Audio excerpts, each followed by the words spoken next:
Hello, everyone, and welcome to the Maximilian College Basketball Picks and Analysis for Wednesday, March 4th.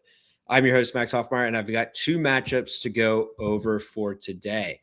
And usually we start with a recap of the last show, but as of the time of this recording, Cincinnati is still pending, looking good in the first half. So hopefully they hold on and we get a winner. And then the other play from yesterday's episode was UCLA, which is a late night game. So I'm going to go hold off on the recap until next episode. So the record stays at 52-41 for now, but I will update it after those games.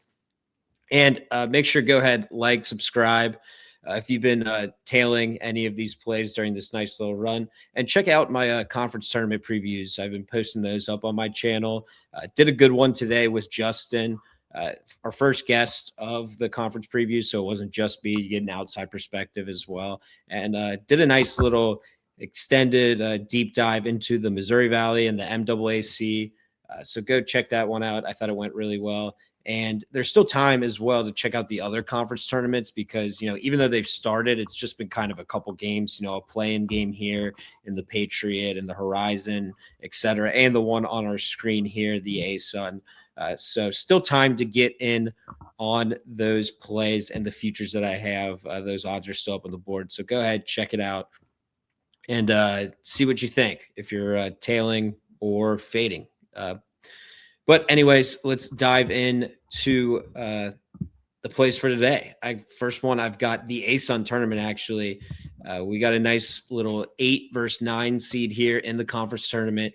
And this will be afternoon hoops. I tweeted about this one earlier. But, yeah, we get a noon game. And I always love – I feel like most of the time when we get a noon game, people, they want action. But I always just say the same thing. It's like, I don't really like it. I'm passing. But here I do actually have a play that I like. So I was super excited to talk about this one. Now, this game is on a neutral court in Jacksonville. So although it's local for the Dolphins here, it's not exactly on their home floor. I think they're playing on North Florida's floor, actually. Bellarmine already beat Jacksonville in their lone regular season matchup. That was a 7-point win for Bellarmine, and it was at Jacksonville in that one. And I do believe Bellarmine won that one because they match up pretty well here versus Jacksonville. The issue with Bellarmine's defense is the three-point line. They allow 51% of opponent shots from deep, which ranks 362nd in the nation in three-point frequency allowed. And, not only do they give up a lot of threes on defense, but opponents are making them at a high clip. Bellarmine's allowing opponents to shoot 40% from deep, which is 364th in three-point defense. Now, in most ASUN games, that has hurt Bellarmine. That's why they're 7-11 on the year in conference play. But this is not a game that it will hurt them. Jacksonville, one of the worst three-point shooting teams in the Atlantic Sun. They rank 11th in three-point efficiency. Now, for as bad as Bellarmine's defense is, this team is great on offense. They run great sets, nice little motion offense. If you've ever watched it, a lot of passing. And that's led them to be second in the ASUN in offensive efficiency. And they should draw a great matchup here against this Jacksonville defense because Bellarmine, they're 29th in shot quality, rim efficiency, meaning they take high-quality shots at the rim, and they do it very often, ranking 15th in rim frequency. And defending the rim is not the strong suit of this Jacksonville defense. The Dolphins rank 323rd in rim frequency allowed, meaning they give up a bunch of shots at the rim, which should play right into what Bellarmine wants to do. So for the first play, I am going to go ahead and take Bellarmine here on the short spread. They already beat them once, and I do think that they pick up a second win on Jacksonville here. So Bellarmine -1 for the first play. And for the next play, we got a Big Ten matchup here. Indiana is hosting Minnesota and laying about 7.5 points.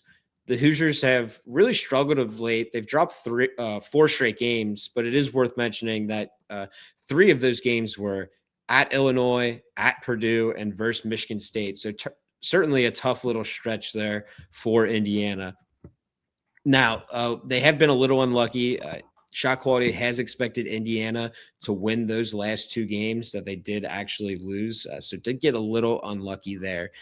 Minnesota, they're off a nice win at home versus UCLA. But if you watch yesterday's video, when we broke down UCLA, I talked about how this team just never wins outside the Pacific time zone. So it was not surprised to see Minnesota get the win there. Despite the fact that Minnesota is pretty injured right now. They only played 6 guys in that UCLA game. So if they were to get in foul trouble here versus Indiana, they could run into some trouble. Indiana is also looking to avenge the loss in their first matchup. They did lose at Minnesota, but shot quality actually expected an Indiana win there. So did get a little unlucky at the barn. This game also applies to a very good trend. Not that trends are gospel, but I do think sometimes they're good to know when you have a play you like. It is an added bonus. And that trend is Power 5 teams at home when they're laying more than 6 points and they're avenging an earlier loss. They're hitting above 60% here. The last one I played was Arizona at home against Kansas. That was one that applied.